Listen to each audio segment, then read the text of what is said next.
A forced relocation and the collapse of hotdesking company WeWork could leave the formerly London-based regulator EMA with a €30 million budget hole for 2024. Brexit and the dramatic collapse of hotdesking company WeWork have conspired to cause a toxic budget problem for EU medicines regulators, and lawmakers want the European Commission to step in. That was told to some media that have published that already. In 2017, the European Medicines Agency EMA was forced to relocate from London's plush Canary Wharf district, and new tenants failing to pay the rent could leave it with an annual €30 million bill for which taxpayers might end up on the hook. On Thursday, MEPs from the European Parliament's Budget Committee quizzed representatives from both the Commission and EMA in a closed-door hearing that majored on the issue.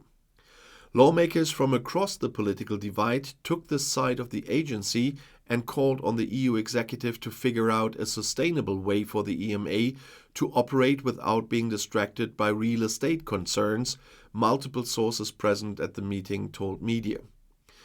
Though the hearing was just an information point not followed by any vote or binding decision, the controversy could drag on for several more weeks, at least until February, as a Parliament source told media. After Brexit, EU members decided to move the EMA from the UK, where it's been since opening in 1995, to Amsterdam, even though the agency had signed a 25-year lease in 2014 for London offices with no exit clause. The competition among EU members to host the agency with 19 cities bidding was so tough that it had to be decided by drawing lots, according to diplomatic sources. Though the London lease was initially discussed as part of a Brexit deal between the EU and the UK government, those talks became increasingly fractious, and the lease issue was suddenly removed from negotiations, as the EMA said in a document sent to lawmakers. That left the EMA to take the matter into its own hands, including via litigation. After an English court ruled Brexit was not a legitimate reason to cancel the contract, the agency had to find another tenant to avoid having to pay for empty premises, though that solution didn't last long. After 1.5 years of searching, the EMA in 2019 sublet its London premises to hotdesking company WeWork, the one-time Wall Street darling that promised to upend office culture before itself dramatically collapsing in 2023. Since then, the company has been in contact with its landlords, including the EU agency, to renegotiate its leases, as an EMA spokesperson told media.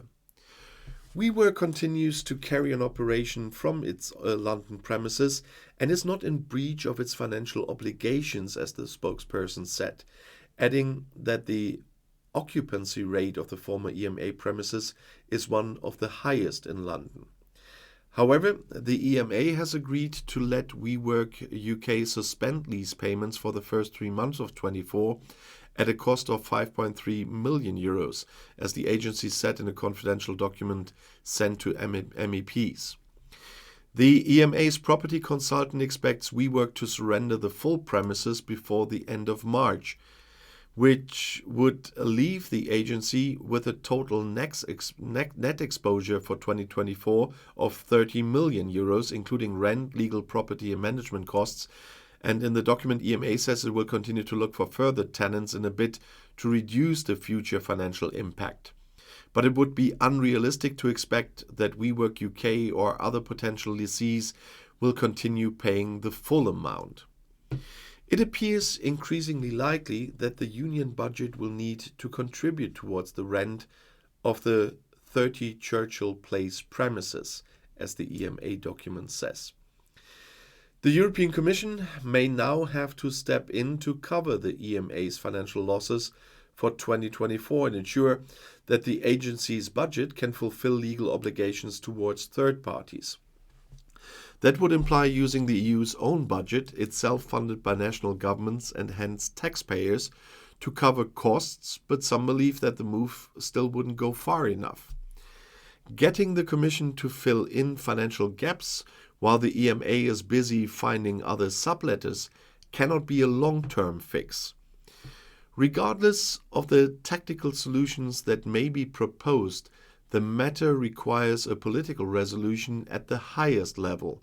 That's what the EMA document says, implying the need for further talks between the Commission and the UK government. In its own reply to MEPs, the Commission suggested it didn't want to go that far, saying that it was the EMA's job to decide on the best way to minimize the loss under the contract it has entered into. Lawmakers don't agree and are worried the issue will mean the EMA diverting limited financial and human resources from its core missions of evaluating medical treatments, which in recent years has seen it play a key role for COVID vaccines. It is awkward that an agency tasked with health matters is now handling real estate issues. That's what the German centre-right MEP Monika Hohlmeier said after the meeting, and after the EMA revealed it had been spending its time monitoring property markets and developing building occupancy models.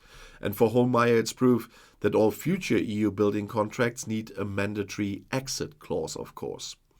And if you want to know more about Brexit and UK politics, the next video is right here in the end screen. I'll see you there. I'll be back.